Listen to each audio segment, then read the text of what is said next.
और इसी बीच अगली बड़ी खबर अपने दर्शकों को बताएंगे। बीजेपी के राष्ट्रीय अधिवेशन का शुभारंभ होने जा रहा है। पीएम मोदी ने शुभारंभ किया है।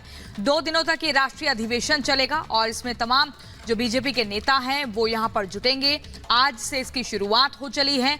आपको बता दें 24 का रण और मोदी की गारंटी लगातार 400 पार का नारा तो दिया ही जा रहा है, लेकिन आज ये जो राष्ट्रीय अधिवेशन है इसकी शुरुआत होने जा रही है। 2 दिनों तक ये चलेगा। वैभव हमारे सहयोगी लगातार हमारे साथ बने हुए हैं। वैभव इस वक्त हमारे साथ जुड़ गए हैं, ग्राउंड पर चलते हैं। वैभव, 2014 में रामलीला मैदान में लोकसभा चुनाव से ठीक पहले बीजेपी ने अधिवेशन किया था तो एक स्थायी सरकार आई थी। 2019 में भी रामलीला मैदान में अधिवेशन हुआ तो बहुमत की और पिछली बार से ज्यादा सीटें लेकर बीजेपी आई। इस बार भारत मंडपम में और लक्ष्य 370 का। क्या लग रहा है, क्या कुछ आज प्रधानमंत्री नरेंद्र मोदी की तरफ से कार्यकर्ताओं को दिया जाएगा मंत्र? देखिए बिल्कुल गायत्री, लक्ष्य बहुत बड़ा है और बात अगर 1995 की करेंगे तो उस वक्त भी बीजेपी के अधिवेशन में ही अटल जी का नाम जो है वो बतौर प्रधानमंत्री के चेहरे के तौर पर आगे रखा गया था और उसके बाद बीजेपी ने मजबूती के साथ चुनाव लड़ा था। तब से परंपरा लगातार चली आ रही हो और इसी परंपरा को आज फॉलो करते हुए बीजेपी के इस राष्ट्रीय अधिवेशन की तस्वीर हम आपको दिखा रहे हैं, जहां पर बीजेपी के देश भर के कोने कोने से बड़े जितने भी पदाधिकारी हैं वो सभी आज एक छत के नीचे एकत्रित हो रहे हैं। खुद प्रधानमंत्री नरेंद्र मोदी इस वक्त भारत मंडपम में मौजूद हैं, राष्ट्रीय अध्यक्ष जेपी नड्डा इस वक्त मौजूद हैं और साथ ही ये तस्वीर जो हम अपने दर्शकों को दिखा रहे हैं दरअसल देश भर के तमाम बीजेपी के पदाधिकारियों वो जारी हो और ये शुरुआत आगाज उस मिशन की है जिस मिशन को लेकर प्रधानमंत्री खुद सभी रैलियों में अपील करते हुए नजर आ रहे हैं कि इस बार एनडीए का टारगेट जो है वो 400 पार का है। तमाम लोग भी इस वक्त हमारे साथ जुड़े हुए हैं। सर, बीजेपी जिस लक्ष्य को लेकर चल रही है, आज का ये अधिवेशन कितना महत्वपूर्ण है? बिल्कुल साहब ने जो हमें आह्वान तो बड़ी खबर आपको बता रहे हैं, कार्यकर्ता लोकसभा चुनाव से पहले और जिस तरह से राम मंदिर का ये निर्माण हुआ, ये असंभव काम जो उन्होंने संभव करके दिखाया और जिस तरह से उन्होंने कहा है मोदी जी की गारंटी।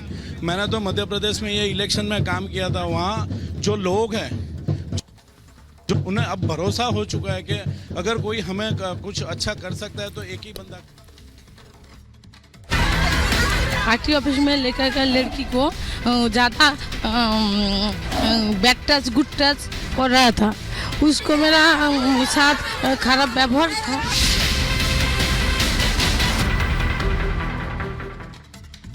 और चलिए अगली बड़ी खबर आपको बता दें। रिपब्लिक भारत से बोली संदेश खाली की पीड़िता। आरोपी पीड़िता के साथ टॉर्चर करते थे, महिलाओं को ऑफिस में बुलाया जाता था और उनके साथ बदसलूकी की जाती थी। बड़ी खबर आपको बता रहे हैं, संदेश खाली में जो पीड़ित महिलाएं हैं उन्होंने अपनी आप बीती सुनाई। रिपब्लिक भारत के कैमरे के साथ अपने दर्द को बयां किया, बताया कि कैसे कैसे जो नेता हैं वो अपने साथ ले जाते थे। टीएमसी के वो नेता जिन्होंने महिलाओं के साथ बर्बरता की है। क्या कुछ कहा इन पीड़िता ने, वो आपको सुनवाते हैं। तो संदेश खाली में इन गांव में हर एक घर में किस तरह से महिलाओं पर अत्याचार हो रहा था, आप ये समझिए, इनका यौन उत्पीड़न किया जा रहा था। आप खुद सुनिए आखिर हो क्या रहा था। दीदी, क्या हो रहा? এখানে মহিলাদের উপর অত্যাচার হতো, মারধর হতো, নদী বা জলকর করে নিতে। बोलोगे दीदी थोड़ा थोड़ा सा? हिंदी में तो जमी जगह में जल नोना जल है ना, वो भरा था एवं पार्टी ऑफिस में लेकर कर लड़की को ज़्यादा बैड टच गुड टच कर रहा था, उसको मेरा साथ खराब व्यवहार था एवं टाका पैसा जॉब कार्ड 100 दिन मतलब आपको पहले पार्टी ऑफिस बुलाता था, हाँ। फिर गलत तरीके से छूता था। शिबू हजरा में हाँ। छूता था, पार्टी ऑफिसर आरो अन्य लोग में था।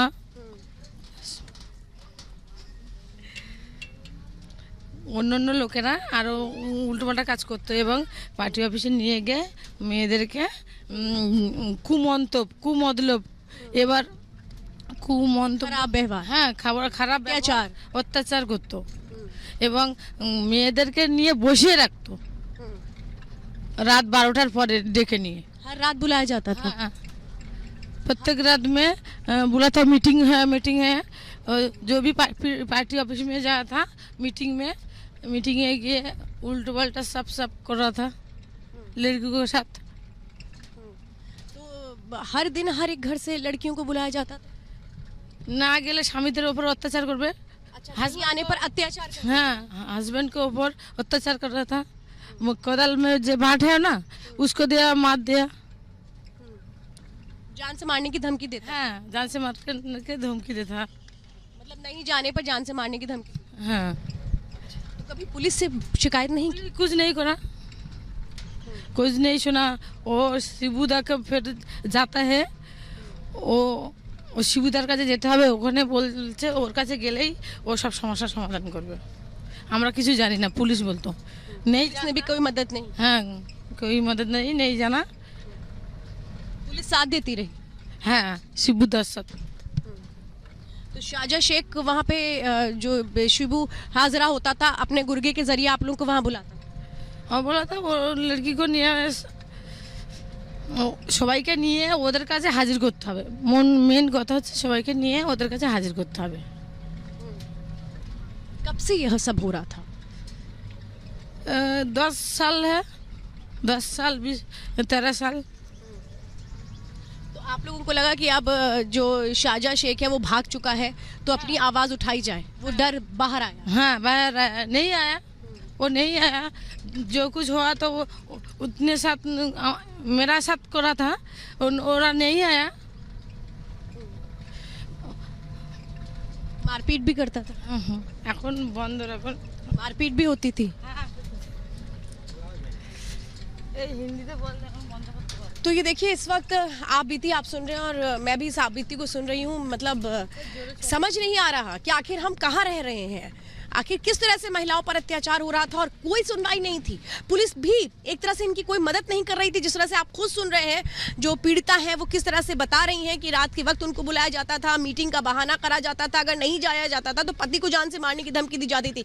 ये सब कुछ था। लेकिन अब मैं आपको वो जगह दिखाने जा रही हूँ जहाँ पर इन लोगों को बुलाया जाता था, जहाँ इनके साथ यौन उत्पीड़न होता था, यानी सेक्सुअली इनके साथ इनको हैरेस किया जाता था, एक्सप्लॉइट किया जाता था। वो जगह कहाँ पर है, वो जगह आपको लेके जाते हैं। ये हमें उस जगह लेकर के आई हैं जहां पर शाहजहाँ शेख अपने गुर्गों से इन लोगों को यहां पर बुलाया करता था। ये देखिए 2 मंजिला ये दफ्तर है, यहां ऊपर लेकर के जाता था आपको। हाँ हाँ, और ऊपर ही सारा एक तरह से जो अत्याचार होता था वो ऊपर दूसरी मंजिल पर होता था। हाँ हाँ, रात के 12 बजे आप लोग को बुलाता था यहाँ पर? हाँ हाँ, और यहीं पर आपको रखा जाता था?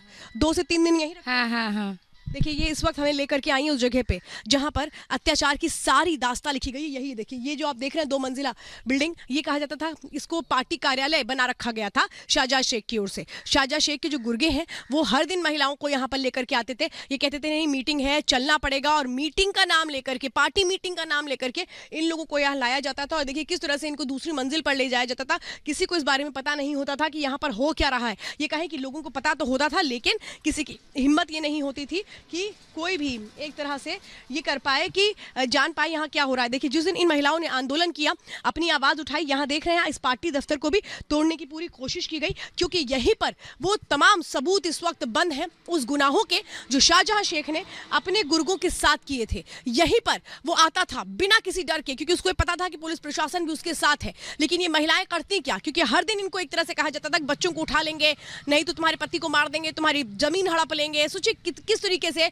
इनको मेंटली टॉर्चर किया जा रहा था, सिर्फ इसलिए ताकि हैवानियत का खेल खेला जा पाए। हैवानियत खेल यहीं इसी बिल्डिंग से खेला जा रहा था। और अभी आपने देखा किस तरह से आप बीती सुनाई गई है उस पीड़ित की ओर से जो यहाँ पर शिकार बनी शाहजहाँ शेख की हैवानियत का।